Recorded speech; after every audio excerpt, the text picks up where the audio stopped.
Hi people, welcome to our channel. It is my privilege and honor to have you here. Today we are going to be continuing from what we spoke about last week, raising a multicultural family. As you know, I am in an intertribal marriage, and so we are actually raising a multicultural family. My name is Morayo A, and I will see you guys shortly.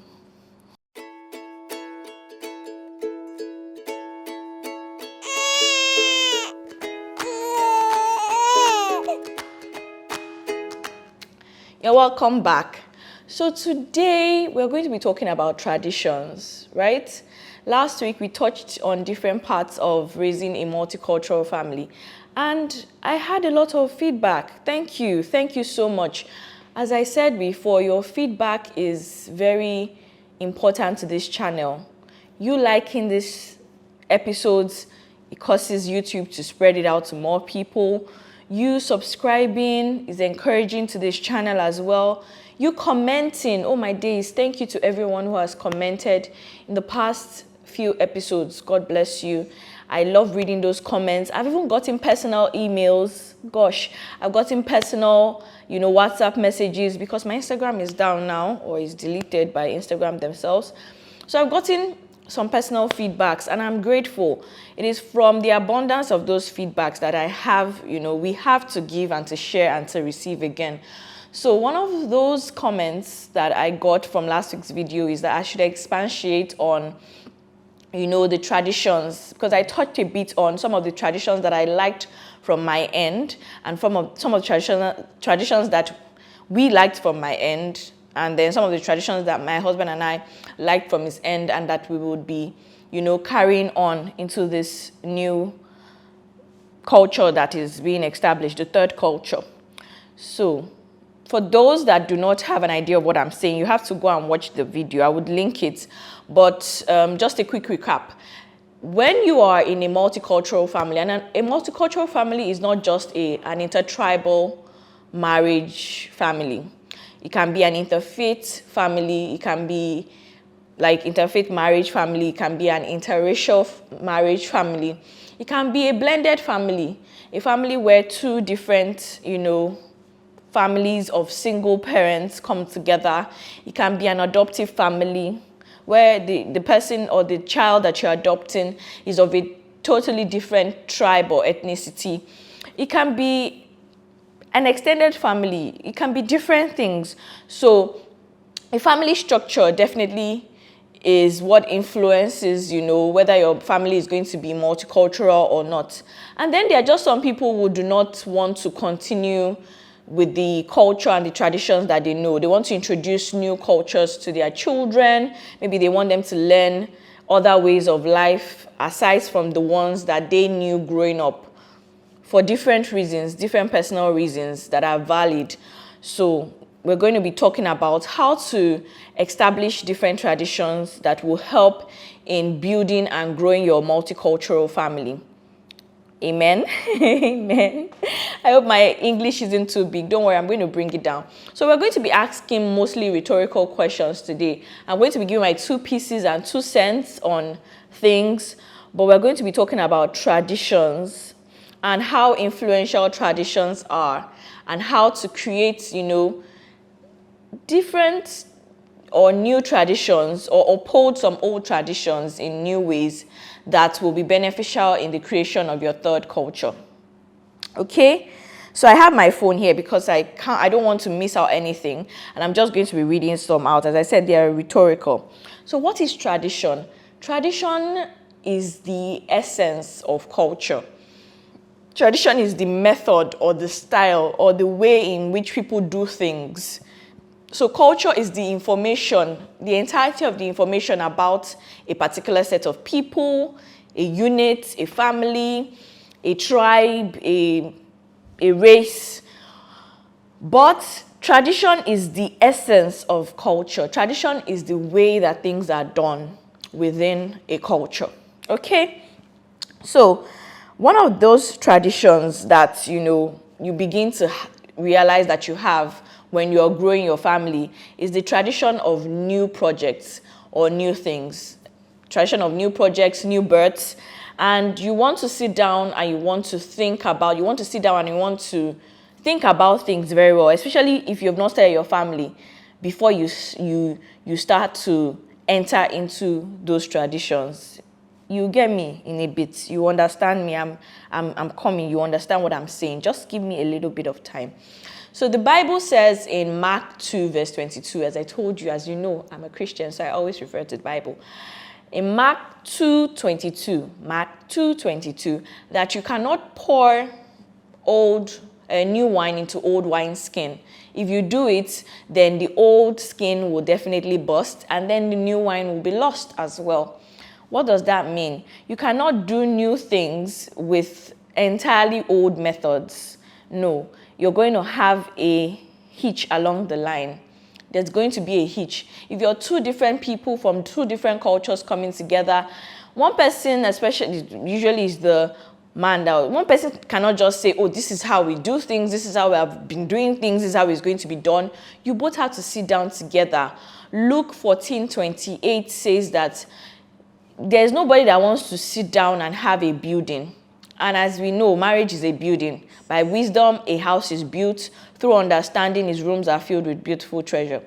A relationship, a union, a home is a building. So the Bible says in Luke 14:28 that you cannot build your home, that home that you're building with wisdom. You cannot build it if you do not sit down and take into account different things like tradition. You cannot sit down. You cannot not sit down. You have to sit down. Think about the different aspects of your life, especially if you can beforehand, and then you can now establish some things that you want and how you want some things to be. So the traditions, I'll just be reading out. So there are traditions around projects and around births. For us, when we were pregnant, one of the things that we talked about was how and when are we going to share the news of pregnancy. I come from a kind of superstitious culture where you take your time before you share things. You are not lao. I don't know how to explain it. You don't just share everything. But my husband comes from a culture that doesn't believe in that. You can be free to an extent. In fact, there was one time I went with him to the village, and then people were coming out in the church to give testimonies about things that had not happened in their life. Oh, I got a visa. I want to thank God. I'm traveling to Canada next week. And as they were saying it, my mouth was just opening. You know, it was such a shift for me, because where I come from, you will have gotten to the abroad, settled down 3 weeks before you now call family and friends that, God did it for me. Oh, I got a visa. Oh. I don't know if you get what I'm saying. So we come from two different traditions of doing and exposing things about projects. When it comes to sharing and how we share, when it comes to projects, is different. So you have to sit, as I say, it's a rhetorical question. You and your partner will sit down and decide for yourself. So but what we decided to do was that we would, for instance, when we got pregnant, we would share after the 12-week mark. That's the is it 12 week? The first 6 weeks, sorry. After the 6 weeks mark, when things are a bit unstable. I think it's either 6 or 12 weeks. The first trimester, I think, is a bit unstable. So we weren't going to share. But immediately we passed the unstable phase, then we would share with family and friends. First of all, my husband didn't actually understand it, because that's not the culture that it comes from. But at the end of the day, if it was left to me, I would have even gotten to almost third trimester before I tell anybody. But we had to reach a compromise, and then we decided to tell close family and friends after the first trimester. So you can decide what works for you both, and then you can do that. When it comes to other projects as well that need to be shared, because there are some projects that you don't need to share with anybody, that need to be shared, you have to discuss how and when you're going to share them. Also, for traditions around birth, there's omugwo. Omugwo is a period of immediately after the wife or the mother delivers, and then there's someone that is coming to the house from one of the families to stay with her.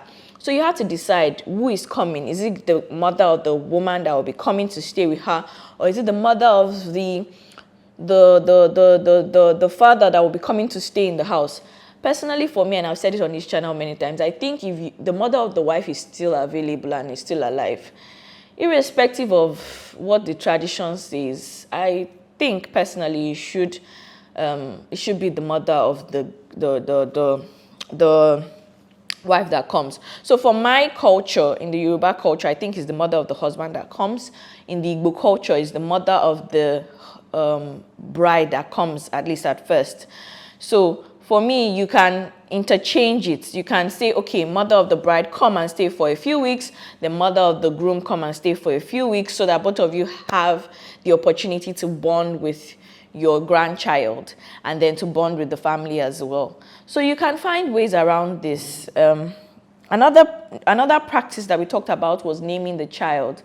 That's also a tradition around birth and projects and new projects. How do you name things? We have chosen in my family to integrate the two cultures in the naming process. So you can do the same, or you can do whatever suits you in the creation of your third culture. Also, there's the tradition around dedication.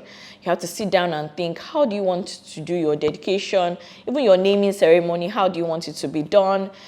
Typically, the tradition and the culture where I'm from is a very loud culture. You do party, etc. But my husband doesn't come from that kind of culture. And you know, the funny part is that I'm not even that kind of person. I'm not the loud kind of person. So it works for us. So the culture and the tradition that we decided to imbibe was the silent kind of culture. We do things in moderation based on, this is how we do things in our own home. So you can decide, okay, this is what we want to do. In all of this, you see that the voice of the crowd or the voice of the people is very minimal. The voice of old traditions is very minimal. It's what works for you and your partner that should be the loudest, because nobody will be there to bear the consequences of any other thing. Okay, so the second tradition that I want to talk about is the tradition around education. So education is very vast. Education is not just, oh, your children going to school. Education is everything that has to do with you as a person, both of you as individuals, you and your husband or you and your spouse being educated, and then that education also rubbing off on your children, or what your idea of education should be. There are different ideas that I have about education. Education is not just formal, that is going to school. There's informal education, and both are equally important. None is less, none is more. Okay? Informal education, like language. I want my children to speak different languages. I don't just want them to speak English, Igbo, Yoruba. If they can, Latin self, they should speak. If they can, Spanish, they should speak. If they can, Chinese, they should speak. If they can, you know, French, the key languages, they should be able to speak. It's an advantage if you can give that to your children. And not just the language of words, even the language of music. They should be able to play some musical instruments. It's my desire. And, you know, growing up, my parents did this for my siblings. My brothers could play the harmonica and very well, and then other things as well. You know, they were learning French at some point. But I think as the children started getting more, their energy and zeal to go informal and do other things began to reduce. I remember that we used to have excursions and vacations as part of, you know, the family curriculum. We would go to a zoo, we would go to a hotel, and those are core memories. I can't forget La Bamba Hotel. I don't even know if it still exists in your state. You know, during the holidays, we would just go on those excursions and vacations. And I began to share that with my husband as well. And he began to share the things that he grew up as well with me, you know. So what are the things that you remember from your childhood that are nice? What are the things that you did, you know, in terms of education that you liked, or that something you saw that you liked? You can integrate it into your family, you know. There's language, there's the tradition around discipline. The tradition around discipline. Recently, there was this buzz going on the internet about this very popular TV presenter, Morayo, if we had the same name, Morayo A Brown, about how she allowed her maid to discipline her child, and there's just a whole lot of differing opinions on it. I have my take on it as well, but we're not going to be going into that. So you guys should just sit down together and decide what's going to be your tradition around discipline. I do not believe in not beating a child. I believe, just like the Bible says, spare the rod and spoil the child. But will I let somebody else be doing that rod disciplining for me? I don't think so. Anyways, I've shared my side of it. Let's keep going. So, still around the tradition around education, would you want your children to have, bedtime stories, etc.? Those are all traditions within the home, and there are traditions around education. What about when it comes to cooking? Do you want them to see you both doing the cooking, doing the chores? Discipline also, there's chores. That's also education. Laying their beds, no matter how small they are, picking up after themselves, etc. So those are all traditions and cultures within a home. So raising a multicultural family is not just about language. As you can see, it's deeper than that. Moving on.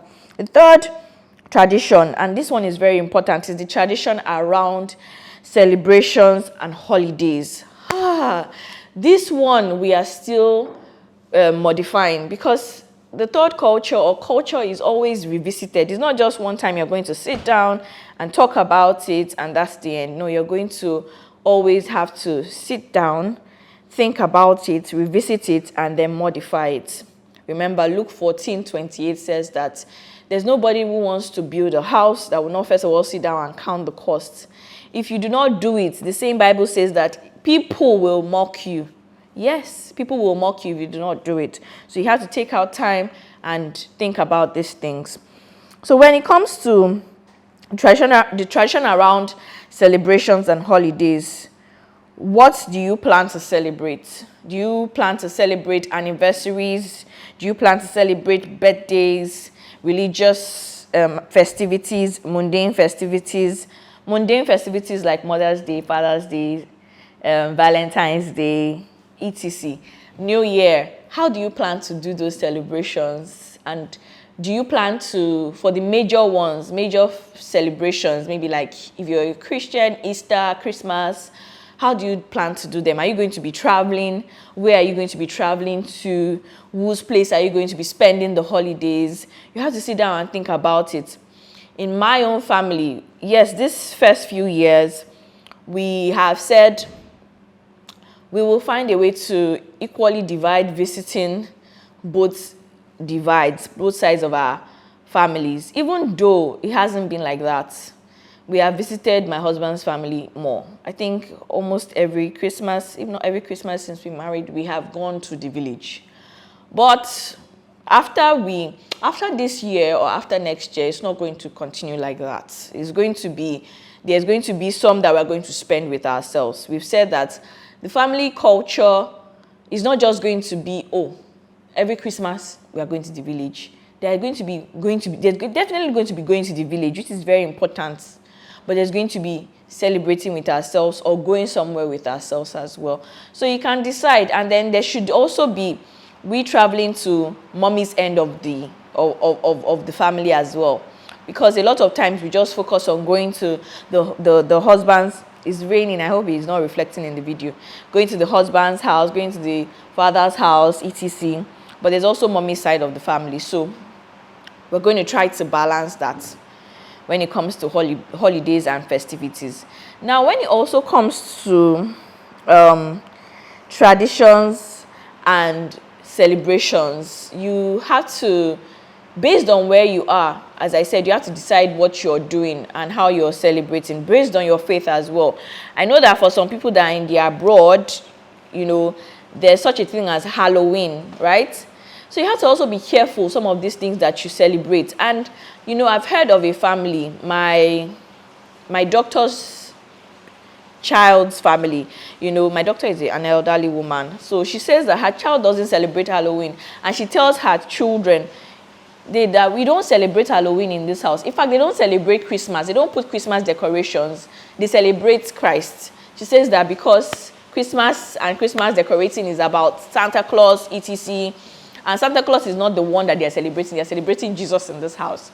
So you can decide. We will decorate our house during Christmas. We are happy to decorate. It's a tradition. So tradition around decorating, etc. Just sit down and decide by yourself. You can see that they are rhetorical questions, and I hope that you're benefiting from this in one way or the other. Now, the tradition around food as well. Food, the tradition around food, that's the fourth tradition we're talking about, is a very, very important thing in this life. And you have to decide. We do both in this house. We cook both meals. We cook both Igbo and Yoruba meals in this house. I've always said that Igbos have a wider variety of food, and nobody should carry cane and come and beat me. This is just my opinion, than Yorubas. So definitely we'll probably have more Igbo-looking things and foods in this house than... But if you come from a culture where both of you have very rich food cultures, then you should try to integrate both, especially into your celebrations. Let your children eat foods from both cultures. Anyways, moving on. Now, the tradition around... There's also tradition around the daily routines. As we said before, there's tradition around education, but then the daily routines, your chores, your greetings. When our children wake up in the morning, we want them to... This is more of taking from my own culture. We want them to say, good morning, sir, good morning, mom, or good morning, dad, good morning, mom, whatever. But they should greet. And my son does that. Joshua does that already. There should be a culture around gratitude, greetings, gratitude, etc. We are integrating that into our children's, our family's culture. And then mannerisms as well. The tradition around mannerisms, the way you do things, your children learn from you a lot. So if you are a bold person, your children will be bold. So that's something that I'm trying to take into account. I'm trying to get to be a better version of myself, because that will also influence the culture in our home. The traditions around dressing. Dressing, we want to be decent people. No matter how we appear, no matter how luxurious or how ordinary we appear, our motto is to dress in a way that glorifies God. So you can sit down and think about all these things. When I was growing up, my father was Muslim. So anything, my mother sometimes wants to dress me in a fancy stuff. But my father would say, I'm a Muslim, you can dress by Nilewa. Meaning she's from a Muslim background, they don't dress like this. So it influenced, his faith influenced the culture of dressing in our home. So let that also ring in your head. Let the core values, the core of who you are, the core of your tribe. We are from the tribe of Lion of Judah. Let it influence your dressing, and let it influence your mannerisms, your speaking. We don't use coarse language. We don't do pidgin in this house. It's just our own style, and you can choose what works for you. You can do pidgin in your house. It's just what works for us. We would rather speak the indigenous language, Yoruba, Igbo, but no pidgin. Moving on. There's a tradition around work and play. So tradition around work and play is quite interesting. My husband is a competitive person. We are both intelligent individuals, but he is more competitive than I am. And you may not even notice because he's rather quiet. So we had to sit down and talk about it. I had to say, you cannot pressure my children. And it's like, you cannot relax on the children. So you have to sit down and talk about what will be the culture around work and play. And what we finally decided, or what we finally agreed on, is that everything will have a purpose. There's a purpose to their learning, and let them know that there's a purpose to what you're doing in life. There's a purpose to this. Everything is tied to, this is what God... Ultimately, your life is to honor and to please God. And so when your children grow up with a sense of purpose, it helps. When your family grows up with a sense of purpose, it helps. We pray in this house. The children see us praying in this house. The children see us, reading the Bible. They say in Jesus' name, they follow us. Okay? So, anyways, there's a tradition around work and there's a tradition around play. There's a tradition around ambition, and that's where also discipline Discipline in the second phase comes in, you know, whatever work you're doing, do it to the glory of God, etc, etc. So you can sit down and talk about those things. I hope I'm not going too far. Now, the final tradition that we're going to be talking about, which is the seventh tradition, right, is the tradition around death and grief. And this one, everybody has a way of handling death and grief. But if it happens, what will you do? How will you handle it? You have to talk about it. Will your children be visiting with you for the burial of your parents? Because this is the hope of every older parent, that you, their children, outlive them. So it's not bad to sit down and think about it or talk about it beforehand. And if it happens, if you don't want to talk about it, if it happens, you still have to talk about it. Will your children be going with you? For all the burials that my parents had, we the children, we didn't go with them. They went and they represented us.